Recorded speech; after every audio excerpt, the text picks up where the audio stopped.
Alek, there's so many things happening out in the world right now. So many crazy things, dude. Like there's wars going on and all sorts of craziness out in the world. And and here we are, first day without AJ. I mean, it's just nonstop craziness, nonstop chaos. And I have one very important question for you. What's that? Is it cake? Do you have any idea what this is not rehearsed? I have no idea what he's talking about. Dude, there's a new show on Netflix called Is It Cake?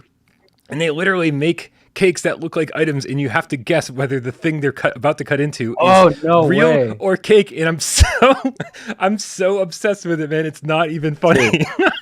That sounds like a great idea. It is. I felt so guilty for watching it, and then I marathoned the entire season like seconds, man. It was too much. How many is it, like a series? There's episodes? Yeah, I think it's like 9 episodes or something. It's a competition show. It's a big baking competition show. But man, it's like you're like yelling at the TV, like, I think number 1's cake. No, it's number 2. Oh my the God. lines aren't straight. Like, I mean, like I shouldn't do it.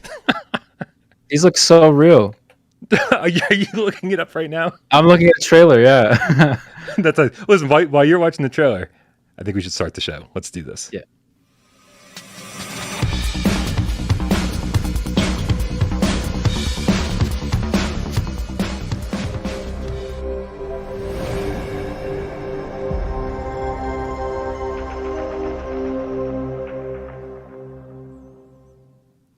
This is PSVR Gamescast Live. We film live every single Monday, Wednesday, and Friday right here. Rain or shine, host or no host, right here on YouTube, 6 p.m. Eastern. My name's Brian Pop, and this channel right here, PSVR without Parole. And this gentleman over here, you definitely know who he is because you've probably played Swordsman, haven't you, Twitcher? This is Alek Sinn.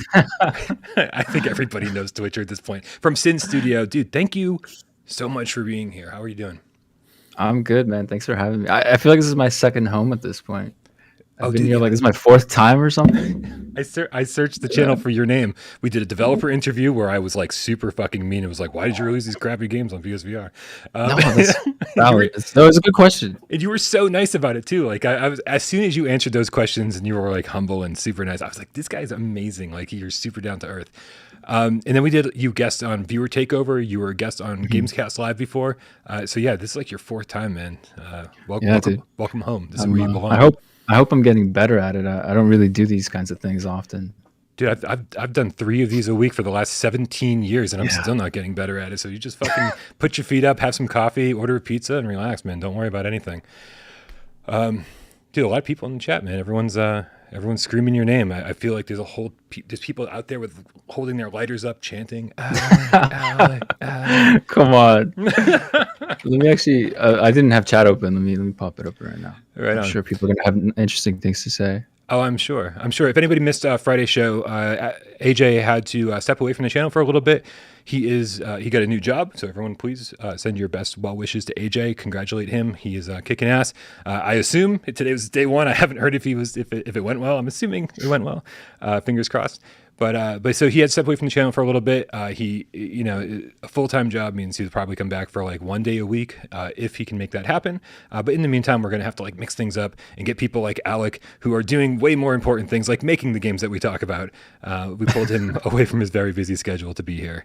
And then this Wednesday will be Wes from Virtual Strangers. Just amazing host over there. And so I'm thrilled that he's going to join us. And then on Friday will be Miles Dyer, which you've probably seen his YouTube channel. The Quest for Global Empathy is the show that he does over there, and man, he kills it. I don't know how I got so lucky to be surrounded by all these super nice people. I'm terrible. I'm a horrible person, and you guys, everyone is so nice. No, I mean, see, the thing is, like, the reasons you think you're horrible are the things that make you great. Like, you guys are always so honest and upfront about everything on this channel, and it's very refreshing. I think that's why people gravitate to you so much. I wouldn't even call it being an asshole. I mean, that's the best way to be, I think. The best way to be is an asshole. No, that's not what you said. No. Big Dog 2025 in the chat says, hey, would you recommend Stride to someone who doesn't have that big of a room to play VR? Alek, have you had a chance to play Stride either over here on Quest or somewhere else? I have not yet. I gotta say, you're doing a lot of stuff in Stride. You're constantly moving. You're grabbing ledges. You're pulling yourself up. You're shooting. There's a lot of arm motion, and you do crouch in order to slide. But honestly, I don't have a very big place to play. I will say I hit the the side of my couch a couple times, and I got mad. And then Tornado's got this gigantic like 4 foot tall scratching post over here, and I like backed into that a couple times. But man, still, despite all of that, yeah, all you need is like a really 3x3, 4x4 kind of space to play, and you should be totally fine with Stride. If any other cats in the chat have any feedback on that, please feel free to chime in. Is there no crouch input? Like you'd have to physically crouch to do it? Yeah, you crouch to slide. Yeah. Oh, that's interesting. Are you not a fan? Does that kind No. of I mean, I know or- I am. I am. I thought, in the case of PSVR especially, reaching low things, getting down low to the ground, that's always been a little scary because people can't always do it. I thought they would at least, add the option to kind of do it with input for anyone who can't do. I mean, how? So can you beat the game without crouching? No. Or is it you just can't play it? Okay. No, like the thing is with games like this, I think when it comes to accessibility, you find yourself in a tricky situation because the big swooping movements, like reaching up and grabbing that zip line or crouching down to slide, that is the game, right? It's like That's fair, yeah. And they do have a seated option which I haven't tried, but I always get real kind of torn on accessibility options when it comes to games that are designed inherently to make you move around a lot. Yeah. But yeah, Well, it just sucks because in the case of PSVR, having the tracking sometimes be a physical limitation. Like, not everybody can do it, and I don't just mean like if you have a disability, let's give you some options. I mean like even if you have the space, it doesn't necessarily mean you have the right tracking setup or the camera setup to do it. Yeah, no, I do. Trust me. I tried to play Moss the other day, Moss Book 1, and like I didn't have the proper camera setup to play a DualShock 4 light bar game. So I was like, yeah, it's. I imagine that people with even smaller spaces than I do struggle to get their whole body in view of the camera. It can't be easy. Fargosoft, you make a good point by asking your question. He says, how far do you need to crouch? You can just do a quick little thing like that. It doesn't have to be like get down to the ground, like fall to your knees. It's not like that. I think it's a lot more relaxed than that. Do you know if it's like positional where you have to get down a certain amount, or is it just that you have to like do that kind of jerking motion? It's got to be to trigger it. It's got to be a positional thing. I don't think it's the jerking motion. I think it's you could just get down far enough. You have to be at a certain point, yeah. Yeah, and luckily nothing else in the game makes you crouch, really. So, like, I think the game only recognizes that you're doing this in case you want to slide. How do you usually play? Like, there's some games where I prefer to be standing up and have that flexibility, but then there's other games like Saints and Sinners. I played the whole thing sitting down just because I spent such long periods of time in there at a time. Yeah. And most of the time, you're not necessarily like running around and doing stuff. You're kind of navigating through the town slowly. You're looking around. Do you prefer to stand as much as possible, or is there like certain games? When it comes to move controlled games, I think it's unless it's something like Catch and Release where you're sitting in a boat for hours on end and you're supposed to be sitting in game. If it's a move controlled game, I'm standing 99.9% of the time, and if it's a DualShock 4 game, I'm very likely sitting down. You're right. Okay. Just feel like it because as soon as you grab a DualShock 4, if you have to play that way, I feel like a gamer suddenly. I don't feel like a VR gamer. I feel like a just fucking gamer. And so I just sit down on the couch and here we go. I'm going to play a game, but I happen to have a VR headset on. And so I think it's just like my brain has been trained that way. I'm sure it's more immersive to stand when you're playing Resident Evil 7 and still use the DualShock. Is that generally how it works for you too, or do you have some like crazy other system? No. I mean, it depends on like I play with Almir and Nas. We play Pop 1 whenever we can together, and like I can't be sitting down for something like that. It's just too fast paced, too intense. You have to be able to duck and cover and stuff like that. But if I'm playing for long periods of time, then it depends on the game again. But if I can't play it sitting down and it's not like an intense game or something, I will sit down. And ironically, I feel like you probably play VR a lot more than I do. Like you might think that I do because I'm like making VR games. I must be in VR all the time, but I'm really not. So depends. You would think that I'm also in VR all the time, but like I would say 80% of my job is sitting here in front of this computer. And either That's fair. Yeah, you're talking editing. talking to these guys out here, or editing the footage that I captured. There's a lot of writing and scripting and voiceovers and all that. So, dude, I feel like if it wasn't for Without Parole, I'd probably be in VR way more often. And if you weren't making VR games, you'd probably be in VR way I more would often. for sure. Yeah. I mean, I got into this because I love games. I wanted to make games, and then ironically, I had less time than ever to play them. I'm curious though, like how often do you play a VR game with zero intention of in any way incorporating it into the channel? That hasn't happened in years. Right. It's always the case, like Yeah. you're reviewing or it's something like a stream. Yeah, it's unfortunate. It's unfortunate and fortunate because it allows me to play games that I never would have played otherwise, right? Because Right. Yeah. I'm like, like Skyworld, and I mean, you name a strategy style game or a MOBA or anything like that. I'm like, I don't fucking play that, man. Like that's just not, Yeah. it's not in my wheelhouse, man. I want to play single player adventure games. But luckily, because of PSVR, I learned how much fun multiplayer games can be, and so I credit PSVR all the time for opening my mind to other avenues of gaming and enjoying games in different ways. Did you not play multiplayer a lot outside of VR? I now play VR? multiplayer a lot. Yeah, before that, I tried my hand at Call of Duty Modern Warfare or something on PS3, I think, and I spent like 2 or 3 weeks with it, and I was like, that was great, and I never did multiplayer again. That was it. Dude, Dontel, the Scientist Game Cat with the $5 tip says, welcome, Alek. You know we need some Swordsman updates. I know he doesn't mean patches. I know he means what you're working on. And so, as you guys out there probably know at this point, Alek is not here in any kind of like developer capacity in terms of like trying to promote a new game. He's not trying to pimp some swordsman cosmetics that he's trying to sell you via microtransactions. Instead, he is here as a friend of the show and a fan of VR. And when I said, dude, can you fill in AJ's absence, he was like, absolutely. And I love you for that. But Anytime, dude. But because we have you, what the hell's going on over there, man? Like, like you got to pimp something. Yeah. Well, we've been quiet for a few months, unusually quiet compared to how we were for the past year. And it's not for nothing. We've definitely been working really hard on what is publicly known, the Advanced Combat update. It's a lot more than we anticipated. Like at first we were kind of thinking, let's just replace animations so they're more realistic. Like some of the attacks that we had access to at the time didn't really work. Like enemies were spinning around and doing dumb things. And then we were like, well, we got to do a system where the enemy can block properly and kind of like move around more fluidly. It just kept escalating. And now it's at a point where we actually recently just finished processing most of the animations, and we have something like 1,400 new animations that are actually replacing the old ones. Like a really, really good AI prediction model to predict what you're gonna do in the next second or so before you've even done it. Like Martin, one of the guys on the team, did that prediction model, and it's really eerie how confidently the AI can anticipate your movements just with a controller.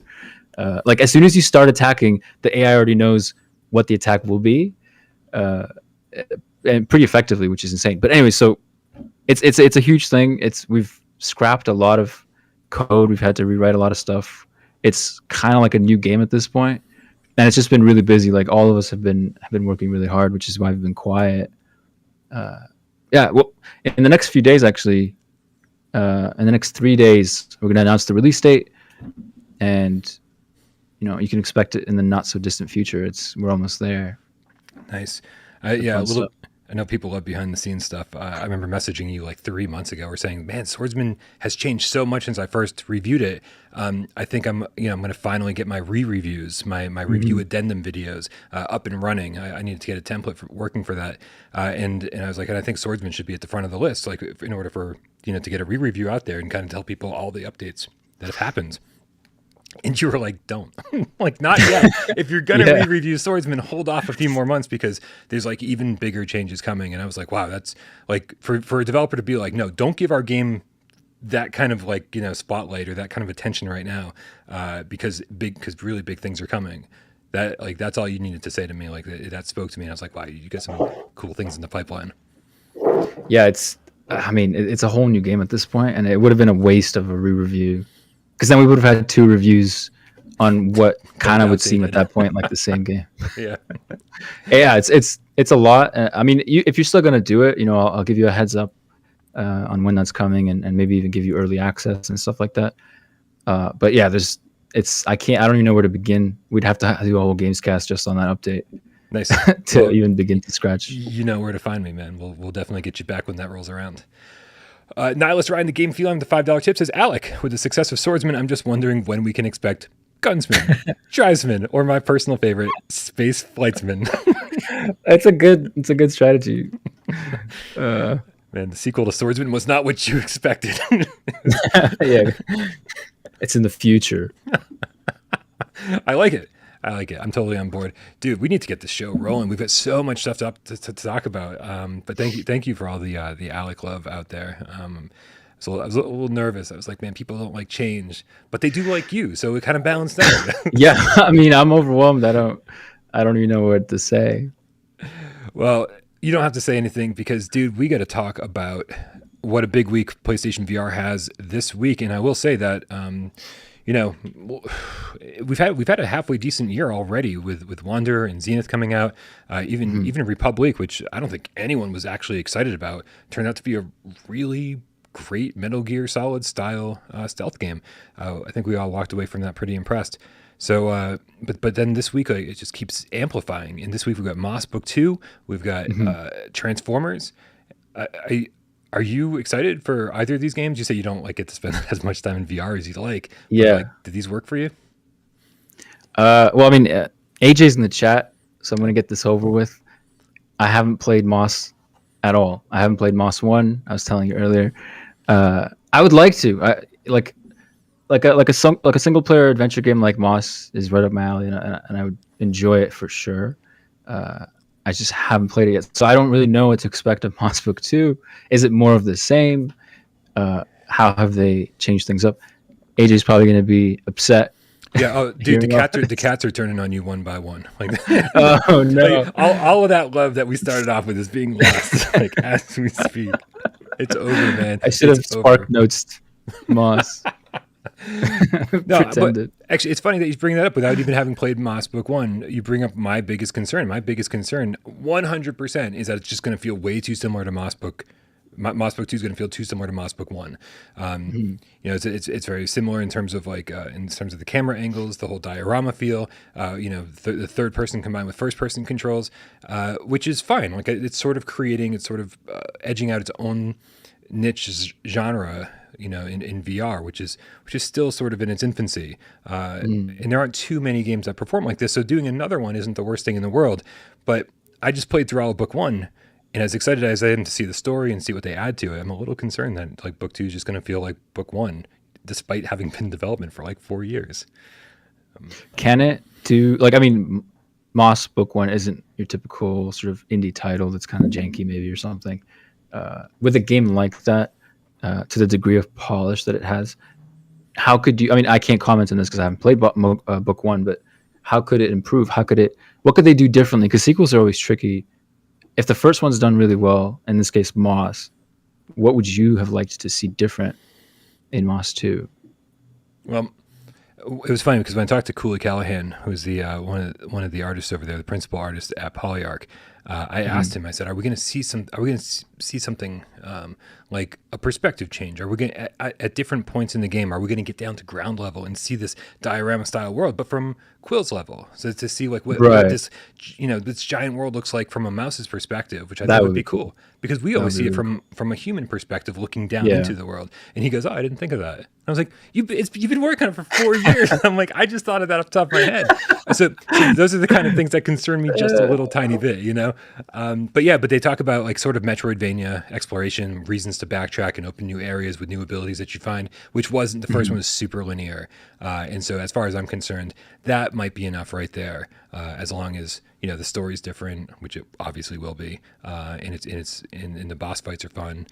So I'm concerned, but I also have total faith in Polyarch that they will deliver. I'm sad that they're not doing that thing that you just described, like coming down to that level, seeing it from the perspective of them. Yeah, like that would be really cool. I love things like that. I love perspective shifts like that, like especially things that are unusual, like seeing the world in ways humans can't see it. That's always interesting. Yeah, Ghost Giant did at the end of Ghost Giant, no spoilers, did a huge shift in perspective, and man, like it hit me emotionally. Like it was able to use scale in order to convey emotion along with the music and graphics and everything else. But they did a great job. So like I love when people play with that. Waleed is now a game cat, specifically a white tiger with a Canadian $2 tip in the chat, says, "Thank you, Alek, for making our Mondays suck just a little bit less." I hadn't read it until you almost finished saying it, so you were insistent. I thought you really were going to stop there. Yeah, didn't know how it was going to end. Alberto Mapam at a game gato with the 50 Mexican peso says, I don't know where, I didn't read this ahead of time. Des, Jeremy, Dave, AJ, what do you do to your co-host, man? Alek, welcome and beware. Hashtag co-host farm upstate. If I disappear.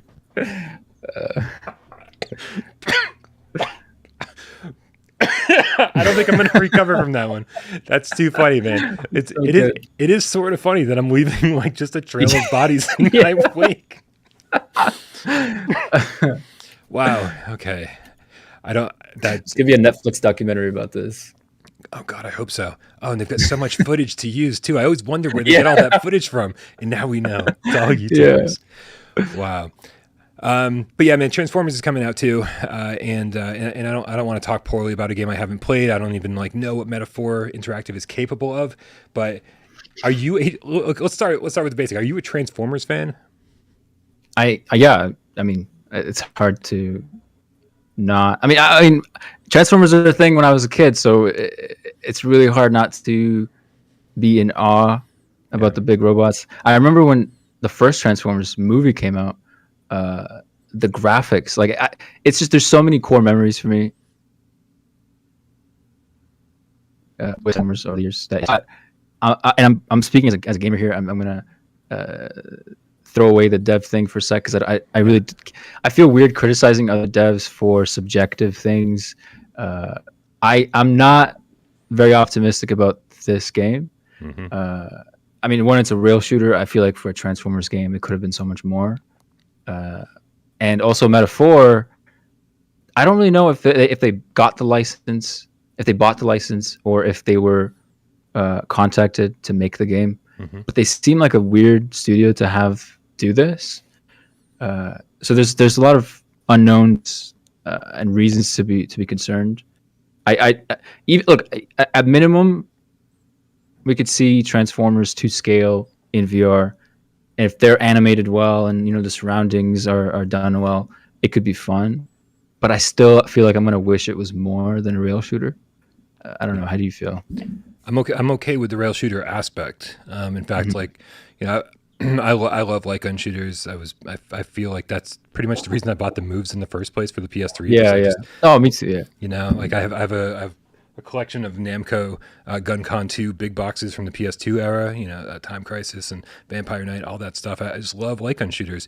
So this is fine. Rail shooters in VR, I feel like that's sort of the natural place for rail shooters to go. But when I see the movement in this and it's sort of like putting along at a pretty slow pace, I'm like, I know that they're concerned about motion sickness, but in my own selfish mind, in the way that I want this game to be for myself, I want to be jumping off of buildings. I want to be darting from one side of the road to the other, hiding behind cars. I want the motion to be intense, and I just don't. And I think that they're going to play it a little too safe, and so I think it's going to come off as a little too slow paced, even if the action is intense. So I'm a little nervous about it too. Yeah, I mean, maybe it's not that it's just a rail shooter, because that's fine on its own. But you're right, the pacing, what looks like a limitation in movement in general. I would have liked to be able to roam a city as a Transformer, for example. I know the scope of that is so much crazier, so who am I to talk? But I wish there was a little bit more of a movement. I feel like in VR, it's not that much of a concern anymore, the motion sickness thing, like it used to be. I mean, maybe on Quest, because a lot of the Quest users now are just new users who got a Quest for Christmas, or they're not really big gamers and stuff, or don't have experience with VR. But doesn't seem like it would have hurt Transformers if they had faster movement or let you, like you said, shift side to side. What was that app? Subway Surfer, kind of like that. Is that what you're thinking of, where you can like move on 3 tracks basically? I'm not familiar with it. The mobile app. So you have like 3 tracks. It's like a rail shooter. You're on rails, but it's 3 rails, and you can choose to move between 3. You kind of hop over between 3, so you have to like dodge incoming things and kind of like Beat Saber, I guess. In my head, I'm kind of picturing like a Temple Run sort of endless runner sort of thing. But yeah, yeah, it's like Temple Run, but you could switch lanes basically. Yeah, so it's like 3 subway tracks. Yeah, I'm not saying they have to give us full control over over the movement or anything, but I just I see this and I think Drone Striker, which came out on PSVR a couple of years ago, and it was a very cheap game, like $7 or $8, and it allowed you to use moves, DualShock 4, aim, whatever. And but my biggest problem with that too is that it looked kind of like this. It was a cool rail shooter, but man, it's just like going through it, you just felt like you were being dragged through like so slowly. Yeah.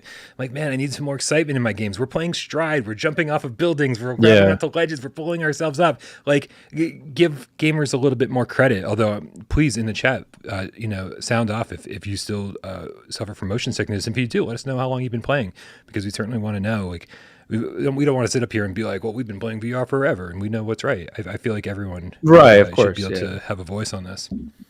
But I mean, it sucks because with an IP like Transformers, when I think about Transformers, I'm thinking of these giant robots tumbling around, jumping from thing to thing, like, you know what I mean? Like, there's just so much movement. It's all about movement in a sense. And then when you have them being slow, like, I feel like this could feel a little bit like Pacific Rim or something, where you're kind of just like slowly moving through something rather than the agile Transformer that you're known or that you're familiar with. Yeah. Well, if you are into, like, you're playing as a human alongside of all these Transformers or Autobots, whatever, right? And so I would like to think that I was a little disappointed that you're always on street level. Like, if you're in some kind of mech, because you do have like this HUD and shield and stuff. If you're in some kind of mech, like, why aren't you way bigger, man? Like, I would love to again play with sense of scale and sense of tail, and be able to like look down the city and like crush cars as you walk by, and little pedestrians running left and right and being like, it just feels so what was the Robot Alchemic Drive on PS2? I know I get the name wrong, but anyway. Yeah, so anyway, this will be interesting. I'm very excited to be able to finally play these games. Hopefully, we'll have them in our hands in the next couple of days, and we'll keep you posted on what these are all about as we get closer. I love Pacific Rim too, man. I wasn't saying that as a bad thing, but still, it's very different from Transformers pacing. In Pacific Rim, they had like weight, and you could feel it, and that was the cool thing about it. But if you have that in Transformers, then they kind of seem like, I don't know. I mean, I don't know what to expect of the game. I'm just basing it off of what I've seen. Yeah.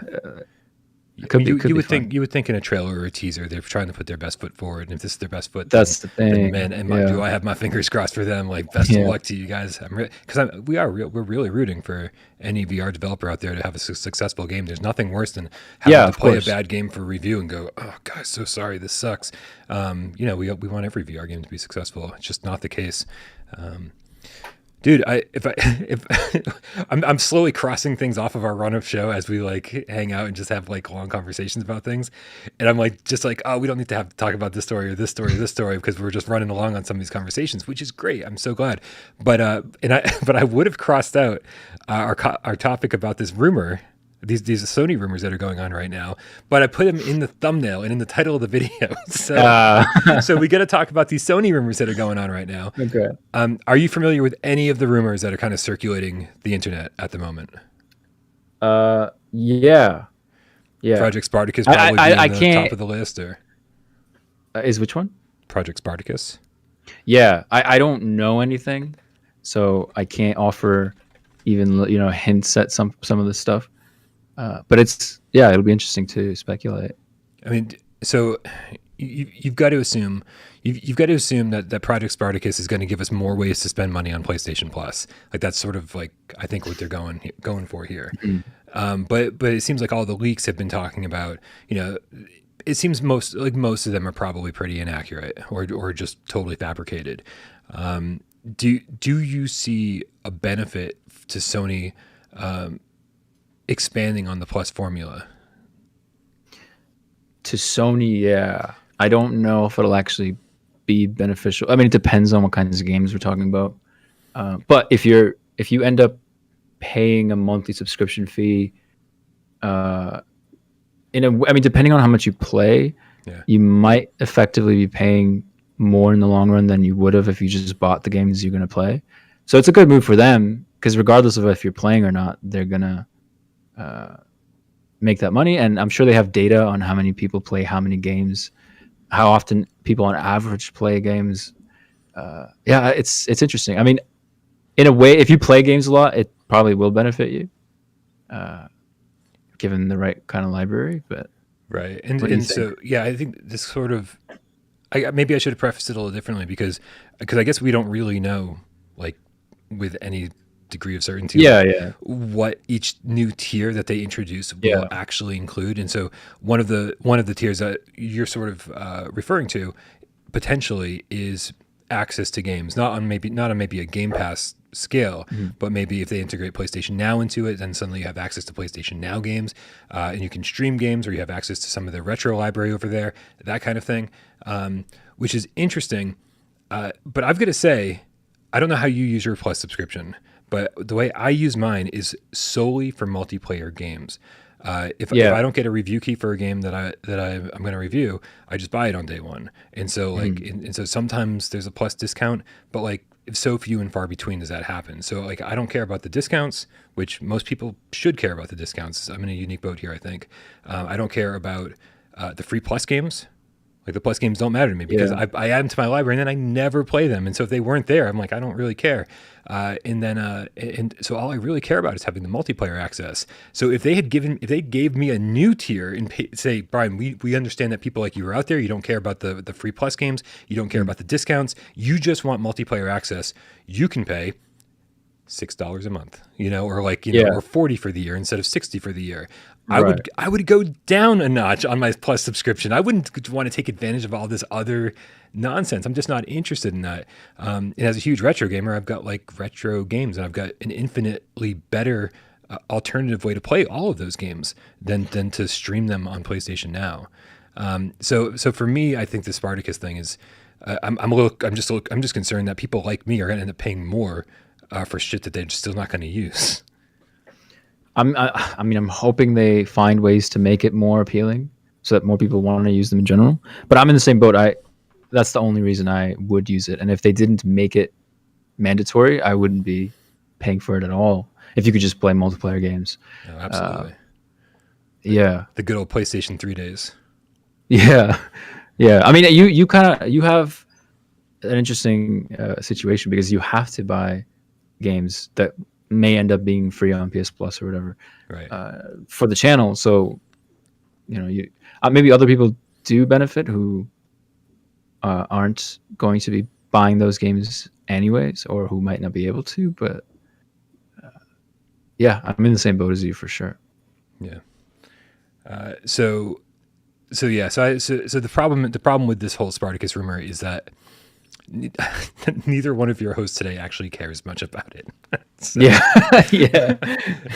I'm sure there are people out there. What's up, Nathan's in the chat? PSVR2 hype is real. Agreed, man. We'll get on to some PSVR2 news in a minute. But yeah, I'm sure there are people out there who can't wait to give Sony more money for their Plus subscription, who are like, yes, finally access to all sorts of different game libraries. I can't wait. And for those people, I'm super happy, and I hope it turns out to be a nice value, a nice deal. But right now, I kind of don't care. And who knows, man? They could turn me around. Sony's turned me around before and surprised me. So they could do it again. You never know. Yeah.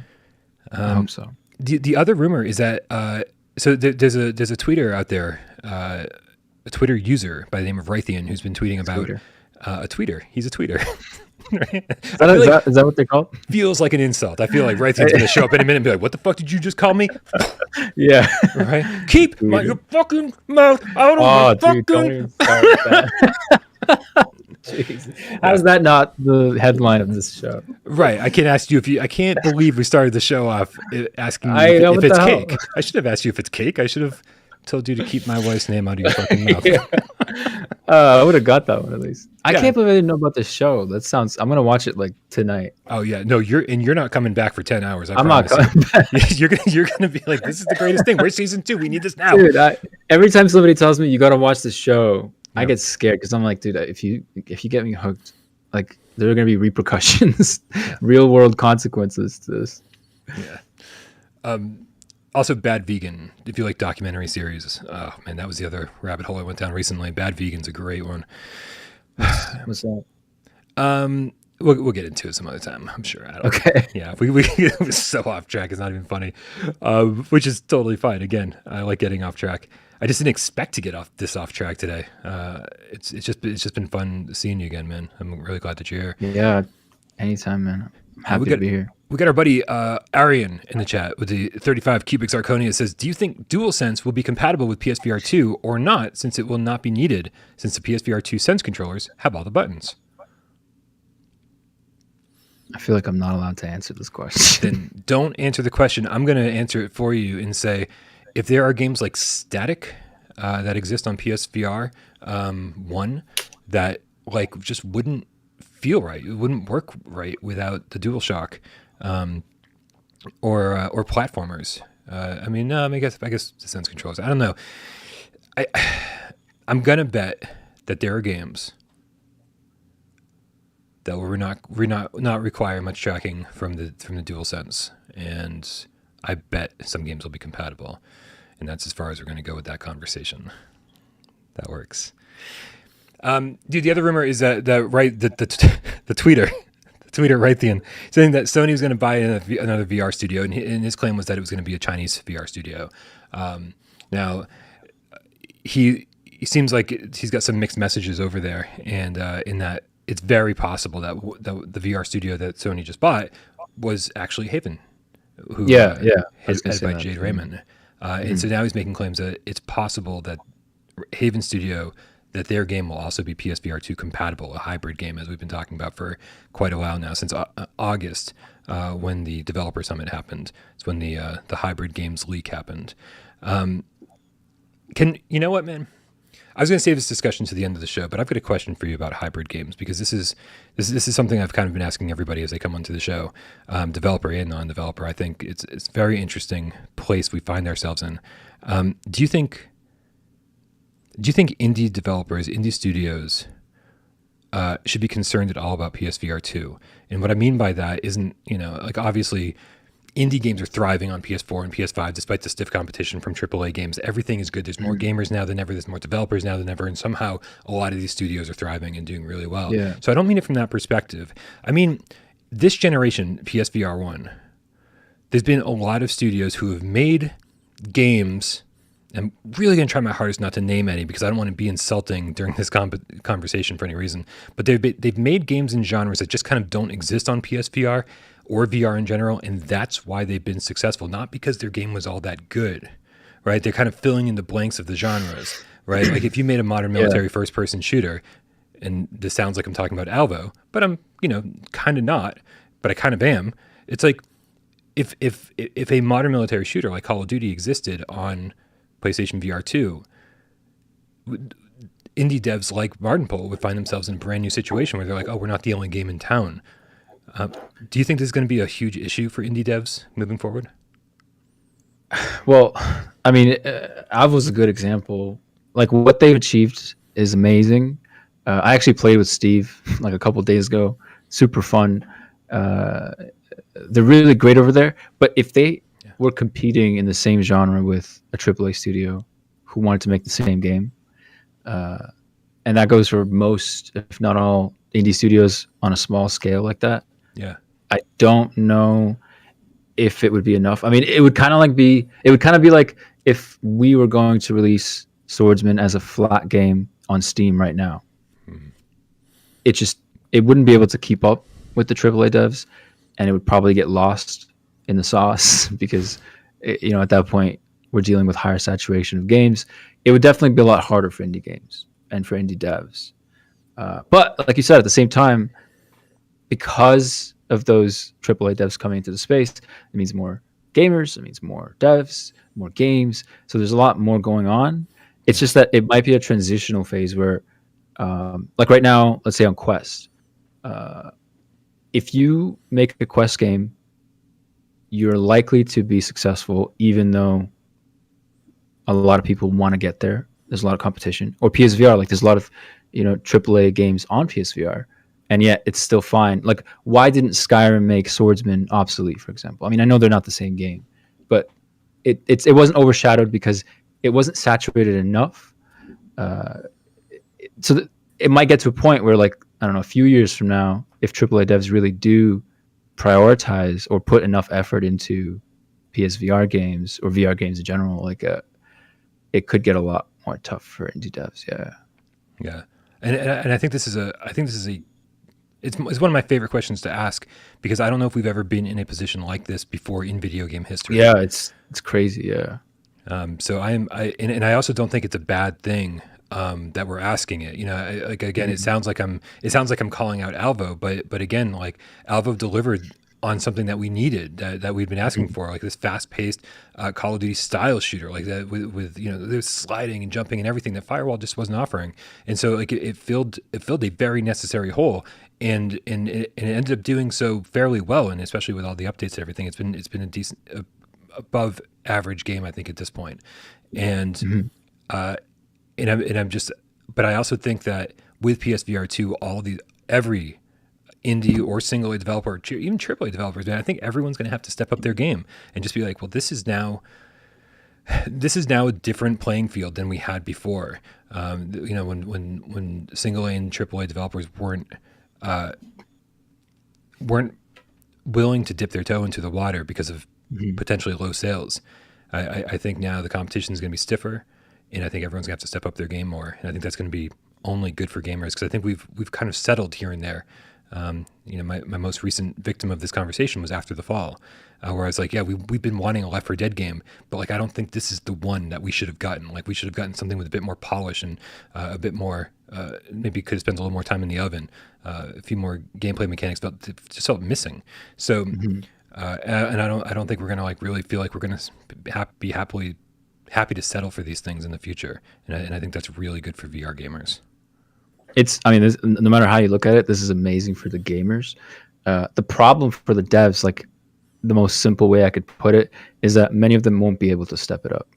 It just won't be possible. There won't be resources. There won't be enough people, the know-how. It's not possible. If somebody came around, like a AAA dev, and wanted to make basically Swordsman, like an arena-based, combat game, they could do it on a scale where it doesn't even make sense to buy Swordsman anymore. Like, why? If it's the same game, but this one's way better and way bigger, and they've had millions of dollars to do it with or something, it's just, we wouldn't be making Swordsman.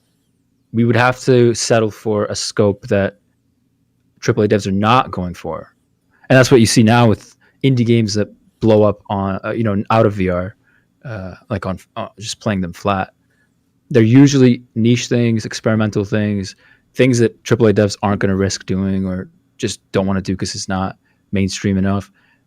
That'll probably happen to VR2 when more and more people can be developing. I mean, it doesn't really make sense at that point for like a small indie dev studio to try to make the next Call of Duty when there's, AAA studios already making that Call of Duty. It's just, it's going to be great for gamers though, like you said.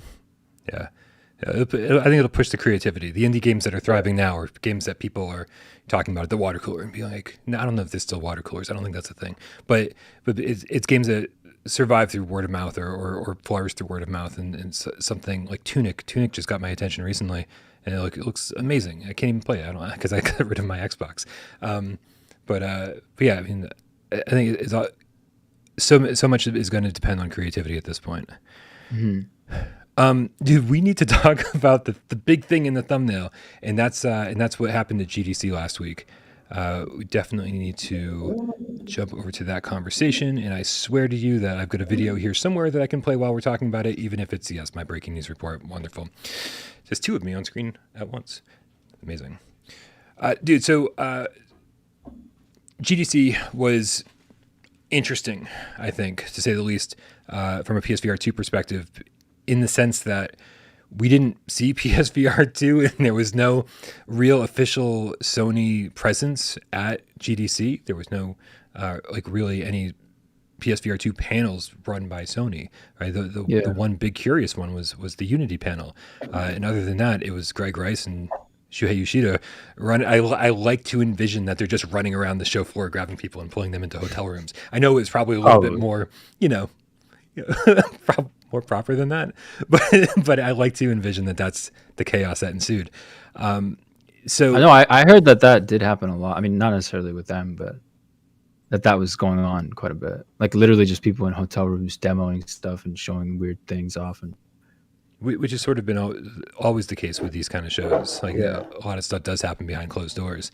But the one official capacity in which PlayStation VR2 was talked about at GDC was this Unity panel, which focused on how about developing for PSVR2 with Unity and about the benefits that some of these features will have. I don't suppose you have any. I mean, I know you weren't at GDC, but some of your team was. Do you have any firsthand knowledge of this? Anything? No, I mean, we haven't even had proper time to catch up and kind of debrief after GDC. There's been a lot going on this end, but no, I don't actually know exactly what they talked about. I mean, if you have anything on your end, we could dive deeper into it. Yeah. But I haven't seen it myself. Nice. Yeah. The big two things that were talked about were obviously foveated rendering and eye tracking. And so, can you? I mean, let's just start with the basics, man. Can you explain to people what foveated rendering is and how that works? Yeah. Well, I mean, so we'll have to keep it simple to kind of make it easier to follow, I guess. But basically, at its core, you're basically, it gets tricky because there's fixed foveated rendering and foveated rendering. But what we're talking about now, just foveated rendering, you're lowering the resolution that you're rendering the game at the further away it is from the point you're looking at. Which, I mean, it's better if you have visuals to kind of convey this, but you can imagine there's like some point, some area on your display where your eyes are looking at, and then moving away from that point, the image gets blurrier and blurrier. You're rendering like less pixels. You're kind of filling in the blanks. It's not trying to render the entire full resolution image because your eyes can't even detect detail in your peripherals. Anyways, you won't notice, but the amount of processing power on the GPU that you're saving is astronomical. Like we're talking about like in some cases 10 times fewer or 10 times less computing power necessary to process this. And so that's the foveated rendering part. Now, this only works with eye tracking. Well, if you're so, I mean, just to give everyone a visual, you said this would be great with visuals. And so if anybody needs a visual, go play Resident Evil 7 on your OG PS4, right? On your OG PS4 in the PSVR 1 headset, right? Because what that does is it uses foveated rendering, even though it's not tracking your eyes. It just assumes that you're always looking straight ahead. Yeah. And so everything on the outside of your vision is super pixelated, but you're not looking there. You're just looking straight ahead at the most detailed part. And it's but if you're sitting there in the headset and you're looking around, you're gonna absolutely see that. And so to follow this up, the eye tracking, this works way better with eye tracking because then the headset knows where you're looking. Yeah. Right? Well, so it's updating that field of where it's rendering the sharpest resolution as your eyes move around. Like what you're describing with Resident Evil, that's the fixed foveated rendering. It just assumes that the center of your screen is what matters. Which, I mean, that does not work well in VR, obviously, because you're looking around. Nobody just looks straight and moves their head around. Right. That's why my eyes hurt when you play Resident Evil 7 too long on the OG, because you're just staring straight ahead. You're like, don't look anywhere else. It looks horrible. Yeah.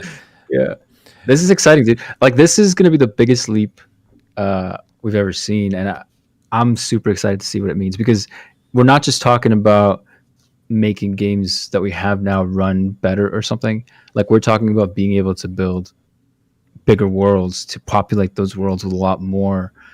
It's just hard to imagine what's going to be possible. And this is in addition to all the benefits you get from eye tracking from gameplay perspective. Like this is just rendering power that's being saved on levels that we've never seen before. I just can't believe Sony beat everyone to it, because like Oculus has been working on this for over 5 years, and Sony just swooped in. Do you think that Sony will actually beat Oculus to the punch? There's rumors circulating right now. I was just talking to Jay Meow earlier in the Discord voice chat, and he apparently there's rumors out there that Cambria will launch this year, and I don't know if that's I don't know if that's supposed to have eye tracking or not. It probably will. It would be weird if it didn't. Right. Yeah. Yeah. So let's put this into perspective a little bit. If you were to take a normal flat screen PlayStation 5 game and a game that ran at 60 frames per second, and you were just like, we need to make a VR mode for this, right? Generally, what you're doing is having to render that same scene twice, correct? That's the most brute force way of doing it. Yeah. Because you have. Yeah, can you explain like the non-brute force way of doing it? Because I know Cerebral Frost is here in the chat too. He's our friend over at Electric Cat Games, and I know that he has in passing mentioned to me that like I'm oversimplifying it, and if there's any way possible that we can undersimplify it today, what's the alternative? Well, it depends on who you are and what engine you're using, but like now we have instant stereo rendering, and so you're not actually having to render the whole scene from scratch. Like by default, the way that it would work in the brute force method is like you would literally treat it as though there are two cameras in the scene, and each one would have its own perspective on everything, and each one would have to figure out what has to go in each pixel on its own. And so effectively you are rendering the game twice, which is why VR games tend to look really, really poor to start with. Now it's tricky to get. I'm trying to find something. If I send you something, will you be able to put it up on the screen? Yeah, it's always a little tricky. Where you send it to? You send it to me in Discord? Yeah. I mean, it depends. It doesn't. We don't have to do this. No, do it, man. You guys at home don't mind waiting, right? Just saying, hang out for a minute. Seems like it'll be worth our time. It's not. Honestly, it's not that. It's probably not that beneficial. I just thought it might be helpful to have a visual representation. Yeah, sure. Of this sort of thing. But while I'm pulling it up,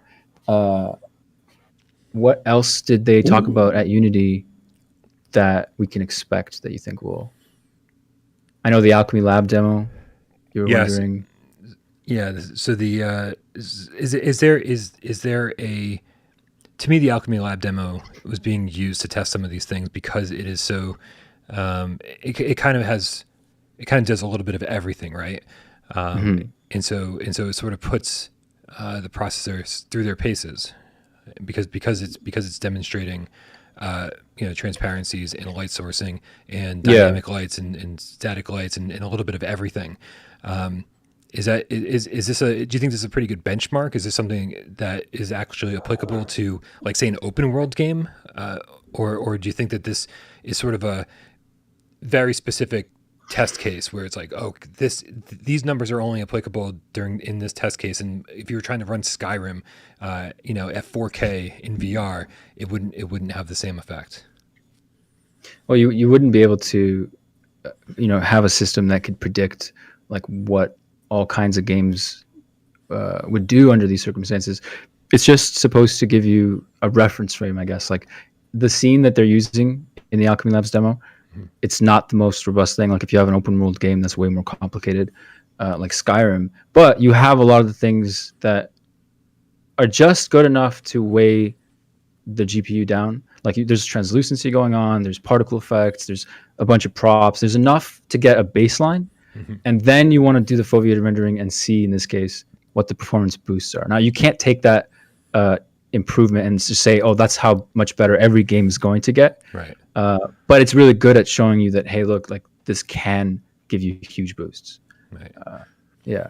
Right. Yeah. No, with it's funny because Cerebral Frost is actually doubling down what he said, because a lot of it does depend on the on the developers being able to optimize their game for each situation. Yeah. So, yeah, it's right. It's not an across the board like this is just going to make everything better, but it gives you the option to make things better if you know how to utilize them. But it doesn't save you 100% from having to do the work, which is I think the way things will always be.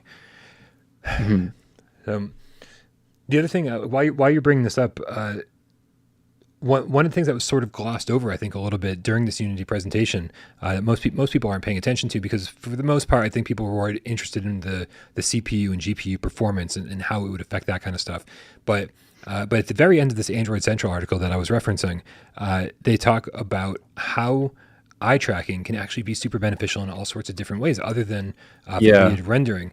And it's funny because when I brought it up, who was it? I had it here. Somewhere. Oh, here it is. Marty McIntosh in the breaking news video commented, "I always thought eye tracking is more about collecting data and feeding you personalized ads. Still curious how developers would use this for games." And I think it's great to bring up this point. How many times have you reached out for an object in a game and picked up the wrong item and be like, no, not that one, this one. No, and you have to make this big dramatic movement to pick something up. But like, if the game is tracking your eye, going, he's looking at the stapler, and just you're able to pick it up because it knows what you're looking at and it knows what your intent is. It's sort of a little bit of ESP needed to kind of like help the player along, I think. Well, the most obvious use case is like, social games, being able to see people's eyes move and blink and stuff like that, which is awesome. But there are a lot of things like this that will actually enhance gameplay. Another one is like throwing things. If you're looking at the thing you're throwing it at, the game can help you out and hit the target. Right. But more subtly, and I'm really excited about these kinds of things, which is having the game know when you've seen something. So you could imagine like in a horror game, you're, walking through a dark corridor and there's like, the monster or whatever the thing is, and it doesn't react until the game knows you've seen it. So it would be like a controlled horror. We'll be able to distill it in a very particular way where you experience it how we want you to experience it. Yeah. It's not just an enemy kind of waiting for you to get close by and then it jumps, and people sometimes don't even notice that it's happened or whatever. Also, making eye contact with NPCs. We can like approximate where your eyes are and have an NPC look that way. But for an NPC to be able to know when you're making eye contact, know when you're not, to be able to look at you in the eyes, to be able to kind of gauge your body language. It's not body language, your facial expressions, I guess, or your eye movements. Right. It still tells you a lot. Like you could have a lot of interesting things happen just by knowing where your eyes are pointing.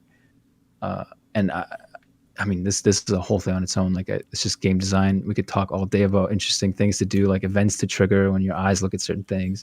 Yeah. Well, the horror game example is perfect because I've been the victim of so many missed jump scares in VR because exactly. Because I was like, what's that noise? And I kind of do this. So this is one of these kind of glances over my shoulder, but I didn't actually turn and stay facing that way. And so I missed it entirely. It's like some big noise happened and I was like, oh shit, there was something that was going to scare me and it totally didn't. And so knowing full well that like, that I'm there, that I'm paying attention, the whole deal.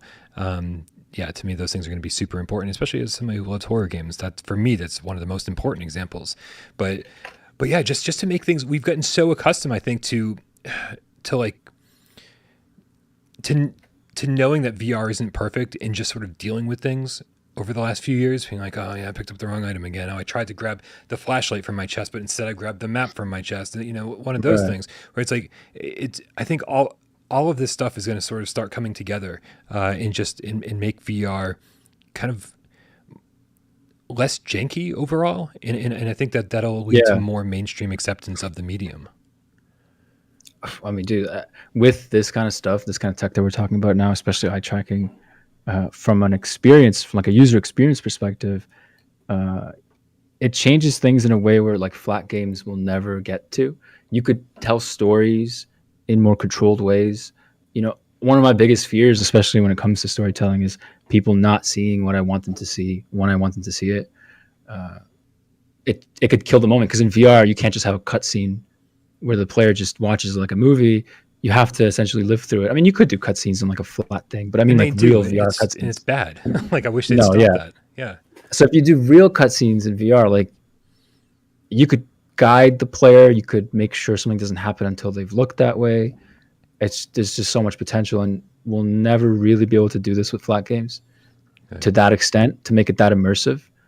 And it's very exciting. I have the thing, by the way, but I don't know if you'll be able to pull it up because I couldn't download the video. It's on the Unreal thing. So I don't know if you can't get it up. We could just talk about it, but I'll do my best. We'll see what we can do here. now that page doesn't actually give you much info, but that video will go hand in hand with what I'm saying, which is if you scroll down just under instant stereo, like typically what you would do by default in a game is like you would draw the whole scene, every object in the scene, and that will, you basically, they're called draw calls. It's the number of objects, and it gets a little deeper than that, but let's just simplify. The number of objects in the scene get drawn, and then you do a bunch of extra things, like you figure out what the shaders are like, where's the light coming from, the shadows, and then you eventually get to rendering a frame of the game that you're doing. If you have VR by default, like the, I guess, old school, classical brute force way, you're having to do that work twice, where you have to go and find what all the objects are in the scene. You have to figure out everything about them. You have to apply the shaders and do all the math and eventually output the frame. And so you're doing all that work twice. Whereas now you could do most of that work once, figuring out how many objects there are, what shaders they're going to be using, et cetera, and then output it to the both eyes at the very end, only allowing the hardware to do the separate work that it needs to do, that it has to do, and not all that extra stuff that could really only be done once and you could get it over with. I'm oversimplifying here, but that's essentially the gist. You're not having to do most of the work twice. Cerebral process. This feels like a little mini GDC talk. Yeah, I'm trying not to get into it too much because. No. This is great. But there's so much to unpack over here. And this is, you say you're oversimplifying it, and still, like, as somebody who just loves VR games, I'm like, that's about the level I needed it to be at to understand it properly. Listen. So I've got a couple. I think it's important to mention, as you've already sort of stated. Let's double down on it. You said flat screen games can never get to this point where foveated rendering is something possible, right? Because you're always going to be kind of staring at the entire screen, right? Yeah, you can't do it. This is a technique that's really only applicable to VR. I've got a lot of people asking the same question though, over on that news video I made, and I think there's other streamers, other people that do reviews and that cover VR games like me. What does this do to the social screen when so the social screen is obviously just your TV output, right? So what does this do? Like when you are moving your eyes all over the screen, what is happening on the social screen? Like how are they? Is there any way they can manage that so it doesn't look like a complete mess when you're streaming or trying to capture footage for review? I don't know what Sony's doing with this. That is the truth. If I did know, I probably can't say it yet, but I don't know. Good point. Yeah.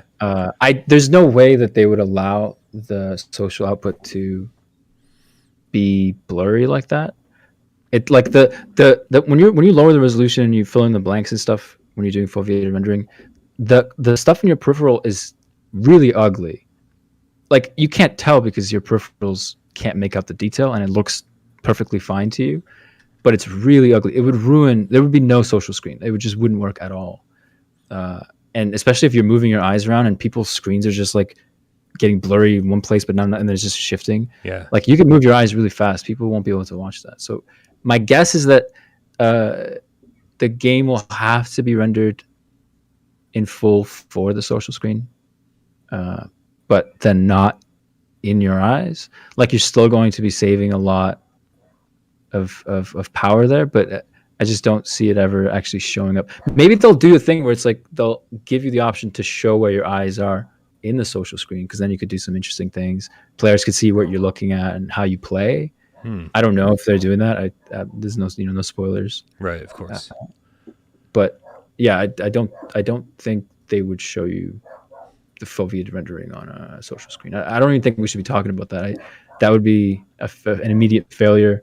It just would never work. Do you guys have theories? Is there something no going around? theories. It's just interesting because there's all these elements to these new techniques that, for me, I'm like, well, this is going to be really important for me personally. But it's super secondary. Somehow how I'm going to display these games on the channel is completely secondary for me because it's way more important to me that we have amazing PSVR2 games, that are using all these techniques and everything. And so if somehow it's going to slow down the CPU or GPU to have to render yet another version of the game that is not utilizing foveated rendering or whatever, then to me I'm like, well, that's Sony gets a lot of free marketing from YouTubers and from streamers, whatever, and I think that's going to be a big way to sell this game. So I'm sure they have a workaround, but at the same time, it's just a question mark. I'm like, well, how are they going to do that? It's interesting to me to have big question marks still at this point. It's interesting that it hasn't come out because like devs have access to the hardware. People are doing all kinds of stuff with it. I'm surprised nothing has come out of it. I haven't had a chance to dig that deep. We're not doing any foveated rendering stuff just yet, so I'm not sure what the answer would be. Well, I will dig deep myself then with some other developers, maybe off camera, because I feel like this would not be something. This is probably all under NDA and stuff, so we certainly wouldn't want to get anyone in trouble. We got 2 tips, and then we still got to play 20 questions. So this show is not over yet. We got Snafu with a $10 tip says, if we don't get backwards compatibility, would that not be a huge black mark on the system? No other platform is making you lose your library just for upgrading HMDs. Love you guys. Snafu. Oh, it's like snafu. Do you think now? Again, I'm sure there's things and that you're not allowed to talk about here on the show. Do you think that if there's no backwards compatibility, we're speaking very hypothetically here, Sony, stop monitoring the stream, Sony. We know they're not watching. They don't give a fuck what I do. But seriously, if speaking hypothetically, if there's no backwards compatibility, would that be a huge black mark on PSVR 2? You're like, well, what the fuck, man? Like, you got all these PSVR 1 people who were dedicated, they were loyal, and now their game collection has disappeared. I feel like if I say yes, and it ends up that they don't have it, then I'm talking shit. But you know what? No, whatever. Yeah, it would definitely be a bad thing. Yeah, it would be terrible. We were actually talking briefly before the call about this. Yeah. And the main problem with it is like if you have games that devs aren't supporting anymore and they're not willing to go in and adjust the controls and accommodate the new controllers and stuff like that, what does Sony do with that? Because you're going from if the PSVR 1 had thumbsticks, it'd be okay, whatever. We can kind of get a vague sense of how things work. But different games had different control schemes for movement. One controller has the thumbsticks, the other one has a button. Does Sony just say, "Fuck what the developer wants"? They're not supporting the game anymore. We're just going to decide what the controls are and just automate the port. What are the implications of that? What if a dev decides, actually, I don't want you to do that, or we're going to do it ourselves, but then they never do. And yeah, it gets tricky. I do think it would be bad because like the majority of the games probably aren't being supported anymore. Right. It's a huge library to just throw away. But hopefully any developer that's out there, if there's no backwards compatibility, and I'm the guy always hoping for backwards compatibility. I'm always trying to find the most convenient way to play my games. I'm still upset that PlayStation 5 didn't have the ability to just let me put in my PlayStation 1 game, that I've got on my shelf behind me and play that. I'm like, come on, man, it's a PlayStation game. It should all just work. Like I want convenience. I don't want 5 consoles hooked up just to play my PlayStation 5 library. Besides that, that notwithstanding, I do hope that if there's no backwards compatibility, that all the developers out there who made an amazing game for PlayStation VR 1 is there, at launch or soon after with their PlayStation VR 1 game on PlayStation VR 2, to take advantage of the analog sticks, take advantage of the adaptive triggers, take advantage of the eye tracking, foveated rendering, make the best looking version of their PSVR 1 game that they can, and really reintroduce these games to a whole new generation, a whole new group of VR gamers because I don't want to say that 6 million PSVR 1 owners isn't a great thing, but I think compared to whatever PSVR 2 is going to sell, that's going to be a very, very small number. So hopefully this will give everyone a new chance to play the best version of an awesome game. If there's no backwards compatibility. A lot of people coming in for PSVR 2 might never have played PSVR 1 or even VR in general. Like the VR industry as a whole is moving very quickly. And so, of course, from any way you look at it for devs, it's a good idea to port and release a PS5 version of your PS4 VR games natively. Now, I don't know if there's going to be some way to do cross-buy or get a discount if you already own the game on PS4, etc. I don't know these things yet. But in any case, I can't imagine, unless the game was like really bad and everybody hated it or something, I can't think of any reason why a dev wouldn't go that extra mile. And one of the biggest things is like Sony has made it so much easier to ship a game on their system at all. I know when we started in like 2017, there were so many weird hoops we had to jump through that just felt really outdated. It was like working on a Windows XP or something. Like it was just really old school feeling. And now that like it's really intuitive, it's very streamlined. I wouldn't be surprised if a lot more indie devs came in. I just don't know what Sony's doing to encourage that. I know it's a little off topic. I do think PS4 VR devs should, if they have to, do the port, because it's not that big. It's not that much work compared to what the benefit is for the gamers and for the devs too. Compared to building a game from the ground up, right? Oh yeah. I mean, you're really only dealing with some new SDKs and like, the new controllers and stuff. Unless you want to go all out and do the eye tracking and improve the graphics and whatever. But the actual port, just baseline port, is not that big of a deal. Wally is now a GameCat, specifically White Tiger with Canadian $2 tip, says great analysis on all topics today, guys. Loved it. I think Wally has given us permission to move on from this and play PSVR 20 questions. This is great, man, because I love that you're here. You've like been on the channel 4 times now, and now I'm testing like your knowledge of Gamescast Live. You understand how PSVR 20 question works?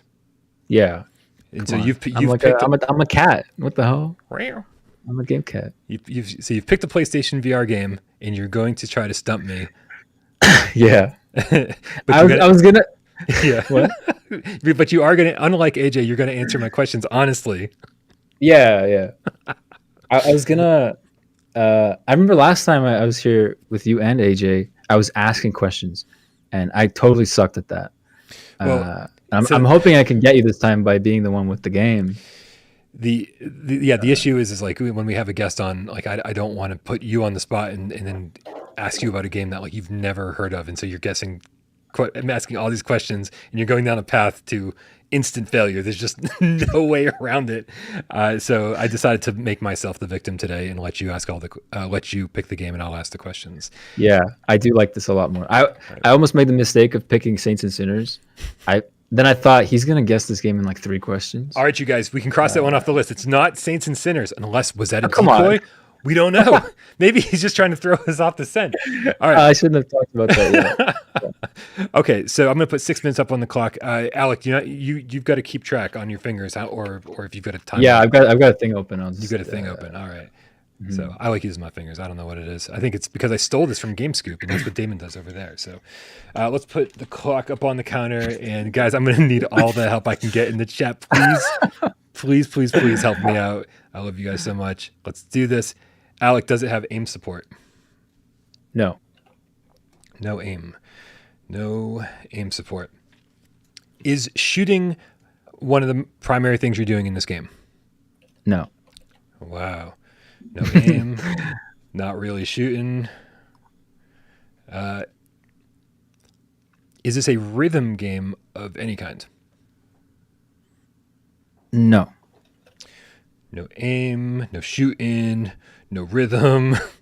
I forgot how to spell rhythm. I came here to win. Do you control any vehicles in this game? No. Okay. Guys, it's fucking Saints and Sinners. I know it. Wait, can you ask me can you guess early? If I Does it count as a question? No, I lose if I guess wrong. Oh, okay, cool. Right? So I only got one actual guess. It counts as a question, but I guess wrong. It's all over. So I get 19 questions and a guess. Is it? Oh, okay. I'm going to go with Old Darth's question. Is this based on a popular or known IP? No. Guys, we know nothing more than when we started. This is not going well. Roy Schwartz, good question. Is it? Oh no, I'm going to go with Mark's question first. Sorry, Roy. Is it a puzzle game? No. I'm starting to think this isn't a PSVR game at all. No, it is.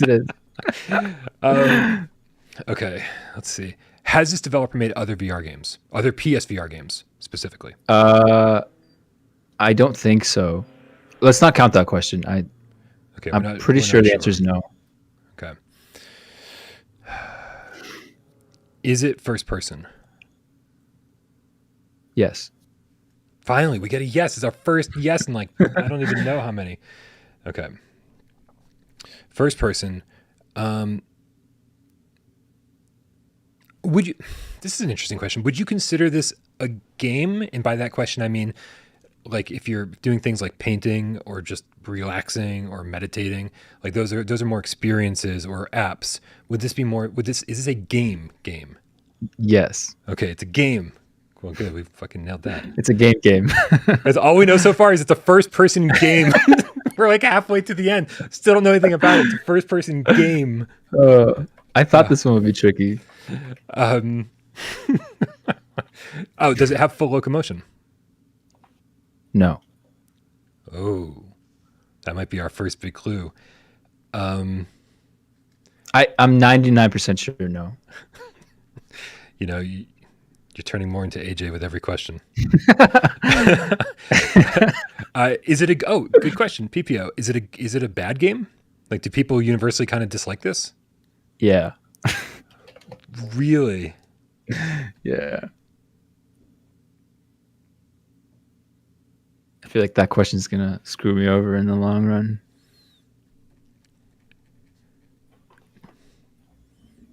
It's awful that the first game I thought of was Wraith. Your Wraith, not Wraith the Oblivion Afterlife. I know, yeah. And I was like, I'm the only one in the world that was like, that was kind of fun. Oh, is it a horror game? I'm gonna say no. Some people. Can I elaborate on it? You can elaborate, yeah. Not some people might think so, in the way that some people think clowns are scary, but they're not intended to be horror unless it's like the movie It or something. But generally, a clown is not. Okay. So no, it's no. No, what are we on? 11? Dude, you're supposed to be keeping track. I was, but I'm so excited. That's good. I think we got some free. I might have missed it. I think we got some free. Is there any melee in this game? Melee combat? Can you be more specific? Do you hit people or do you hit enemies in this game with things? Whether that be your fist or objects. Yes. Whoa.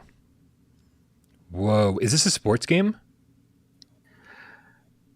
Or sports adjacent? Yeah. Technically. Okay. Is there any kind of... Okay, guys, think of sports games. First person, no full locomotion. It's universally considered a bad game, not horror. Do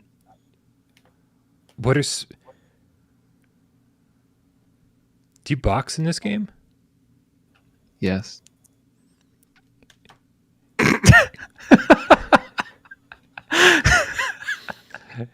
Does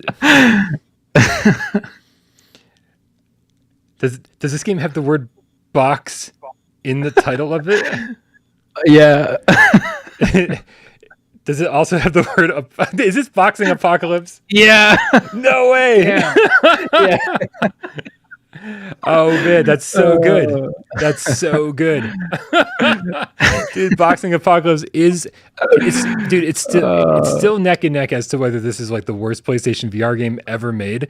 I think I would go on record saying this is one of the shittiest things I've ever played in my entire life. The fact that it even works sometimes is shocking.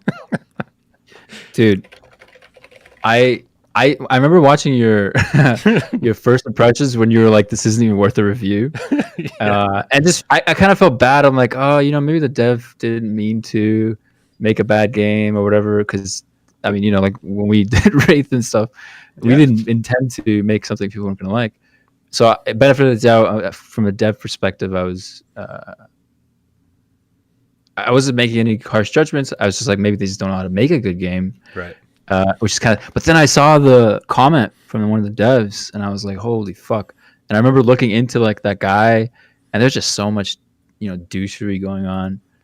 So it's not even about games anymore. It's just nothing to do with game dev. Yeah. What Alek's talking about is the people that made this game, or the guy that like kind of headed the team, employed a bunch of people to make the game, and then didn't pay any of them, refused to pay them. They all left, and then the guy just basically released it as is, knowing full well that it wasn't done. It wasn't a finished game, that it was still broken. And he basically, I mean, as far as I'm concerned, it was a scam. Yeah, he was trying to apparently rush it out to make a profit. And he didn't understand anything about games apparently. So he was just kind of like getting angry at his devs because they, couldn't do things in a day that would have taken like a week or something. I don't know that, like this story is coming from a random comment that said that they were one of the devs. I don't know did you ever confirm if that was legit? I never followed up, no, but it was, it was good to hear the story, and the fact that I wasn't even interested in reviewing it because it was so bad meant that I certainly wasn't looking to do an expose video on what happened with Boxing Apocalypse that 7 people would care about. But it sounds like there's a really similar story with V-Rock, the rhythm game V-Rock, which is just absolutely another terrible PSVR game. Oh, you have a video on it that I haven't seen. Yeah, I think the video is called "The Worst Rhythm Game." Yeah, PSVR, or I'm gonna watch this right after. So, all right, one more view, sweet. But anyway, yeah. So guys, listen. This is, obviously a difficult week over here on With That Parole, but I'm glad that it's that we're hanging out and having fun and making the best of the situation. Again, if you're just tuning in now, AJ got a new job and he'll be kind of away from the channel for a little bit until we kind of find out what his new schedule will allow. In the meantime, it's going to be Wes from Virtual Strangers every Wednesday, filling in, and then Miles Dyer, who you probably know from the Quest of Global Empathy or the Miles Dyer YouTube channel. He'll be filling in every Friday, and that's going to be for the foreseeable future. And hopefully we'll get AJ back on here, at least one day a week soon. Although I don't know, man, maybe I'll just kidnap Alek and we'll just do this all the time every Monday.